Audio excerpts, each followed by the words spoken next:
배점이 겨우 20점밖에 안 됐다는 거. 이런 점에서 굉장히 우리가 심해 어려웠던 부분입니다. 자, 어쨌든 이 부분을 우리가 꼭 써줘야 돼요. 제한 부분. 그래서 자, 면허정지 처분이 효력을 발생함으로써 그 처분은 존속에 대한 신뢰가 이미 형성되었고, 즉 난 100일만 있으면 운전할 수 있다는 신뢰가 형성되었고, 자, 그 처분의 존속이 현저히 공익에 반한다고 보기도 어렵죠. 이 사람 100일 후에 운전을 시켜준다고 해서 크게 공익에 반한다 보기 어려워요. 자, 왜냐면 뭐 운전 전과가 많다 이런 사실도 문제 안 나와 있고요. 따라서 이제 와서 면허를 취소한 것은 갑의 신뢰이익, 법적 안정성 이걸 현저하게 침해한 점에서 허용될 수 없다. 따라서 나는 신뢰보호 원칙의 적용이 제한되는 경우에 해당하지 않는다. 요건은 같았는데 제한되는 경우는 아니네요. 그러니까 결국 신뢰보호 원칙을 주장할 수 있고 그거 위반했으니까 위법한 처분이 되는 거죠. 자, 소결. 의뢰 운전면허 취소 처분은 신뢰보호 원칙이 위배된다. 결론. 따라서 위법하다. 자, 요 부분 한꺼번에 그냥 써주셔도 돼요. 한꺼번에 써주셔도 됩니다. 왜? 이 내용 쓰는 것도 바빠 죽겠는데 이걸 뭐 소결이나 결론을 길게 쓰실 필요 없어요. 뭐 사안에서 어쩌고 길게 쓸 거 없습니다. 이미 하고 싶은 얘기는 다 했기 때문에 결론 최대한 짧게 하시면 됩니다. 자, 문제가 의뢰 운전면허 처분은 위법하냐? 위법하다. 위법하다. 정시간이 없으면 결론 위법하다만 쓰고 나오셔야 돼요. 뭐 일일이 앞에 쓰다가 의뢰 운전면허 쓰고 답안 뺏기는 것보다는 위법하다 딱 쓰는 게 점수를 받을 가능성이 더 높습니다. 그리고 이런 문제 같은 경우, 이런 폭탄 문제가 나오면은 항상 조심하셔야 되는 게 제일 중요한 부분부터 일단 쓰고 넘어가야 돼요. 이거 가지고 막 앞에서부터 차근차근 다 쓰겠다 그러다가 다른 문제 못 쓰고 큰일 납니다. 항상 핵심이다 싶은 거를 최대한 짧게 줄여서 일단 많이 쓰셔야 돼요. 많이 쓰셔야 됩니다. 많이 써야 돼요. 그래서 여기도 뭘 제일 많이 써야 된다? 신뢰보호 원칙. 신뢰보호 원칙 위반 여부를 많이 쓰셔야 돼요. 자, 그리고 이거 분명히 별표의 법적 성질도 내가 써야 되는데 그거 뭐 20점이니까 2페이지 또 뭐 2페이지 반 정도 남겨놓고 일단 신뢰보호 원칙 쓰고 목차 순서 좀 바뀌어도 돼요. 목차 순서. 나중에 가서 목차 순서 처음에 뭐 1번, 2번 했던 거 3번 했는데 나중에 가서 4번이 아니라 1번, 2번 사이에 2번을 들어가야 될 것 같아. 그럼 뭐 뒤에다가 추가 목차 2 쓰고 위에 얼른 3 쭉쭉 4 뭐 쭉쭉 얘는 3 얘는 쭉쭉 4 뭐 밑에 2 쓰고 뭐 이런 식으로 내용만 들어가면 돼요. 내용만 얼마든지 들어가면 됩니다. 그래서 제일 꼭 써야 되는 내용들을 먼저 쓰고 그 다음에 추가로 더 시간이 든다 싶어서 더 쓸 수 있다 싶으면 그때 추가로 더 쓰고 그리고 각각 쓸 때도 내용이 쓸 게 너무 많다. 최대한 압축해서 쓰고 대신 나중에 가서 시간이 좀 된다 하면은 뒤에 남은 여백에다가 뭐 추가 내용 그리고 사이사이 좀 줄 좀 띄워놓은 다음에 사이사이에다가 좀 더 추가를 한다든지 이런 식으로 해서 추가를 계속하면 됩니다. 뭐 의의든 개념이든 뭐 조문이든 뭐든 하여간 쓰기만 하면은 가점이 되는 건데 다 완벽하게 처음부터 쓰려고 하다 보면은 쓰다가 시간 다 끝나요. 그렇기 때문에 이제 진짜 핵심 결론까지 무조건 다 쓰셔야 돼요. 결론까지 위법하다까지 결론까지 다 쓰고 난 다음에 그 다음에 내가 아는데 시간 없어서 못 썼던 아까운 것들 그거 시간 날 때 추가로 계속해서 그 사이사이나 마지막에 비어있는 데다가 목차 새로 잡아서 추가를 하시면 되는 부분입니다. 요거 약간 요 문제 그런 데서 좀 아쉬운 부분이에요. 도대체 어디까지 써야 되느냐 이런 부분 아니 뭐 어차피 뭐 별표의 법적 성질을 어떻게 보든 또 뭐 그에 따라서 뭐 기속행위로 보든 재량행위로 보든 뭐 어쨌든 똑같아. 신뢰보호 원칙하고 그 제한되는지 뭐 충돌 신뢰보호 원칙의 제한인지 공익과 법률적 합성의 충돌 그거 쓰면 되는 거야 싶은데 일단 그렇다 하더라도 일단 처음부터 그냥 쓰고 시작하는 게 순서 아닙니까? 쓰고 시작하는 게 그러다 보니까 이제 그럴 거면 뭐 별표를 또 왜 주고 막 이런 거야. 집행정지는 조문 주지도 않았으면서 별표는 막 조문 주고 막 등등등. 그래서 별표의 법적성도 물어보는 듯한 부분이고 이러다 보니까 우리가 또 그런 걸 또 이제 안 쓸 수는 없어요. 하지만 최소한으로 줄여서 쓴다라고 생각하시면 되겠습니다. 자, 다음 문제 갈게요. 자, 세 번째 문제 아주 그냥 깔끔한 문제죠. 깔끔한 문제입니다. 자, 갑이 운전면허 취소 처분으로 인한 재산적 전시적 손해에 대해 국가배상법에 따른 손해배상 청구 소송을 제기하였다면 법원은 운전면허 취소 처분의 위법성을 심사할 수 있는지 검토하시오. 지금 보니까 위법성 심사죠. 선결 문제로서 민사법원이 위법성을 심사할 수 있느냐 이거 아주 그냥 깔끔한 문제가 나왔던 부분이 되겠습니다. 자, 바로 이 부분 예시답안으로 들어갈게요. 자, 쟁점입니다. 자, 문제는 이거죠. 자, 민사법원이 관할 지방경찰청장 의뢰 운전면허 처분의 위법성을 심사할 수 있는지 이건 곧 민사법원이 행정행위의 위법 여부를 선결 문제로서 판단할 수 있는지의 문제가 되는 거죠. 공정력, 구성력, 요건적 효력과 선결 문제 관한 그런 부분이 되겠습니다. 우리 이제 모의고사에서도 뭐 여러 번 계속해서 반복했던 사회집에도 많이 나오는 그런 문제가 전형적인 문제가 되는 거죠. 자, 근데 이걸 써주면 가점이 되는 거죠. 자, 국가배상 청구권의 법적 성질을 내가 알고 있다. 자, 공권설, 사건설이 대립하고 있는데 판례는 사건설이라는 걸 내가 알고 있다. 따라서 공권설에 따르면 행정소송 중에 하나인 공법상 당사자 소송으로 행정법원에 가겠지만 사건설인 판례에 따르면은 이거는 민사소송으로 민사법원으로 가더라. 내가 이걸 알고 있다. 따라서 문제에서는 그냥 법원이라고 써 있지만 이거는 정확히는 민사법원이다라는 거 그걸 이제 보여주면은 가점이 되는 겁니다. 가점이 되는 거예요. 자, 그래서 결국 선결 문제가 문제라는 거. 자, 2번 선결 문제 의의를 써주시면 되죠. 자, 그리고 조문이 행정소송법 제11조가 제목이 선결 문제예요. 조문이 있는데 다만 이제 매우 제한적으로만 규정이 돼 있어서 결국 학설 판례를 우리가 검토를 해야 된다라고 보여주시면 되겠고요. 자, 그럼 3번 구성요건적 효력이죠. 그래서 구성요건적 효력에 의의를 써주시고, 자, 이걸 공격력으로 풀든 구성요건적으로 풀든 전혀 달라질 거 없어요. 똑같습니다. 똑같아요. 뭐 다른 국가기관에 대한 효력 똑같습니다. 그렇기 때문에 구성요건적 효력, 공격력으로 뭘로 해도 상관없어요. 다만 이제 구성요건적 효력을 주장하는 학자들이 요즘 더 많기 때문에 다수설이기 때문에 자, 구성요건적 효력은 요거고 공격력과 차이가 있다. 그리고 정확히 이 선결 문제를 풀 때는 판례처럼 공격력으로 풀 게 아니라 구성요건적 효력으로 풀어야 맞는 거 아니냐 그런 걸 그냥 보여주는 거죠. 자, 그다음 넘어가서 이제 민사법원의 행정의 위법성 판단이죠. 자, 학설입니다.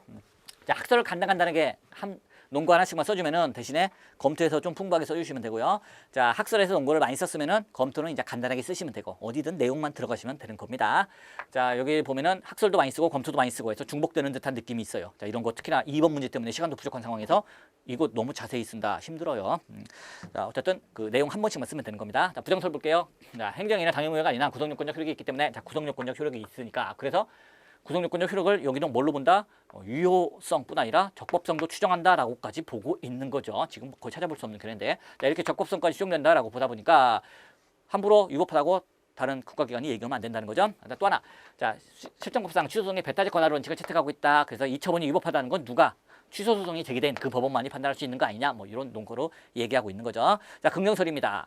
자, 구성요건적 효력은 유효성만 추정하는 거다. 잠정적으로 유효한 것으로 통용되는 힘, 잠정적으로 유효한 것으로 보고 구성요건을 판단해야 되는 구성력 요런 거지 적법성 추정은 절대 없다. 적법하게 보는 건 아니다. 따라서 선결 문제로 위법성을 심리한다. 전혀 효력을 부인하는 건 아니다.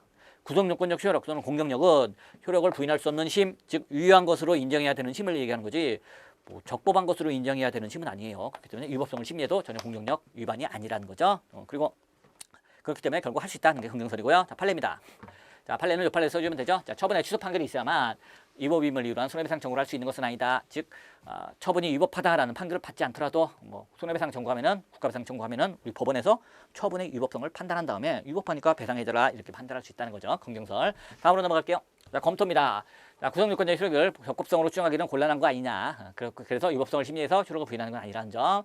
또 취소소송의 경우에만 행정법원의 배타적 권한권이 인정된다. 그것도 이제 소가 제기된 그 법원이죠. 행정법원에 대해서 배타적 권한권이 인정된다. 따라서 그런 거 전혀 문제가 없다. 그런 건 이제 부정설을 이제 반박하면서 긍정설이 타당하다라고 보시면 됩니다. 자, 결론입니다. 그래서 결국 법원이 행정행위에 민사법원이 행정행위 위법성을 확인하는 것은 가능하기 때문에 결국 지방경찰청장 의뢰 운전면허 추처분의 위법성을 심사할 수 있는가? 대답 심사할 수 있다라고 해주시면 되겠습니다. 자, 그 다음으로 넘어갈게요. 9번입니다. 자, 첫 번째 문제는 자, 허가 나왔죠. 허가 나왔습니다. 허가 나왔죠. 허가 경찰 허가 똑같아요. 허가 똑같이. 자, 뭐 경찰이라는 게 뭐 서북 경찰 아니요, 일반 경찰 그죠? 행정 작용으로서의 경찰, 행정 경찰. 자, 허가 똑같습니다. 허가 쓰시면 되는 거죠. 뭐 문제가 엄청 많이 나왔죠. 문제 엄청 많이 나왔던 거 그냥 그 허가 딱 지키는 게 나왔고요. 자, 또 하나 신고 나왔죠. 신고 매우 중요하죠. 신고 매우 중요합니다. 그래서 사인의 공법 일수의 신고 요거 이제 매우 중요한 부분이죠. 뭐 신고와 신청의 구별 이런 건 문제도 아니에요. 뭐 신고와 신청의 구별 이런 거는 문제 완전 잘못낸 거죠. 이런 건 문제도 아니고 이런 거 공부하시면 안 되고 신고 하나만 공부하시면 신고 안에 이미 수리를 요하는 신고가 수리를 않은 신고가 있기 때문에 그거 쓰기도 바빠요. 그거 딱 정확히 항상 엄청나게 많이 찍히는 문제죠. 항상 나오는 중요한 부분에서 나왔습니다. 뭐 신고와 신청 이런 거는 준비하시는 분들이 있는데 준비하시면 안 됐습니다. 안 됐고 나오지도 않아요. 이런 거 나올 수도 없는 문제입니다. 예전에 해경 간부에서 기출문제로 나왔는데 왜 냈는지 모르겠는 이상한 문제예요. 어쨌든 간에 신고만 우리가 정말 중요하게 보시면 되고 그 신고에 대해서 역시 이번에 문제가 나왔던 부분입니다. 그래서 단문은 정말 중요하다 싶은 부분들에서 나와서 사실 단문 진짜 몇 개만 찍어서 공부하겠다라는 사람과 정말 80개, 60개, 70개, 80개 엄청나게 많은 걸 공부하겠다는 분들 사이에 좀 변별력이 약간 떨어지는 그런 좀 아쉬운 점도 있어요. 아쉬운 점도 있습니다. 근데 또 한편으로는 그렇게 막 단문 20개만 찍어서 하는 게 아니라 막 60개, 70개, 80개까지 하시는 분들은 그만큼 완전 찍히는 단문들은 또 더 열심히 하시기 때문에 뭐 그분들이 뭐 똑같은 내용을 썼다 치더라도 더 잘 쓰고 뭐 그럴 가능성이 굉장히 크죠. 어쨌든 간에 단문 부분까지 그게 뭐 나올 만한 게 나왔다. 굉장히 중요한 거 나왔다. 단문 굉장히 깔끔하게 잘 나온 겁니다. 단문 시험 정말 이 몇 년 동안 가장 이제 좋은 그런 단문이 나온 게 아닌가 그런 생각을 하고 있습니다. 자, 사례 문제는 좋습니다. 문제는 좋아요. 가로안도 적절하게 잘 만들었고 다만 이제 조금 아쉬운 게 집행정지가 인용되겠는가라고 문제를 좀 냈으면 더 좋았을 것 같다라는 생각이 들고 또 두 번째 문제 같은 경우는 별도의 법적 성질인 판례에 따를 것 이런 식으로 해서 좀 그런 걸 좀 줄여주는 어쨌든 뭐 신뢰보유 원칙 검토하는 데는 구별 실익이 없지 않느냐? 아, 그래도 얼마나 부적성이 중요한 부분인데 그러다 보니까 그런 것도 좀 천에서 정확히 딱 20점에 맞는 그런 식으로 방향을 제시해 주는 게 더 좋지 않았을까? 뭐 그런 아쉬움은 듭니다. 어쨌든 너무너무 고생 많으셨습니다. 너무너무 고생 많으셨으니까 정말 고생하신 만큼 꼭 좋은 결과 있기를 제가 기도하겠습니다. 자, 감사합니다.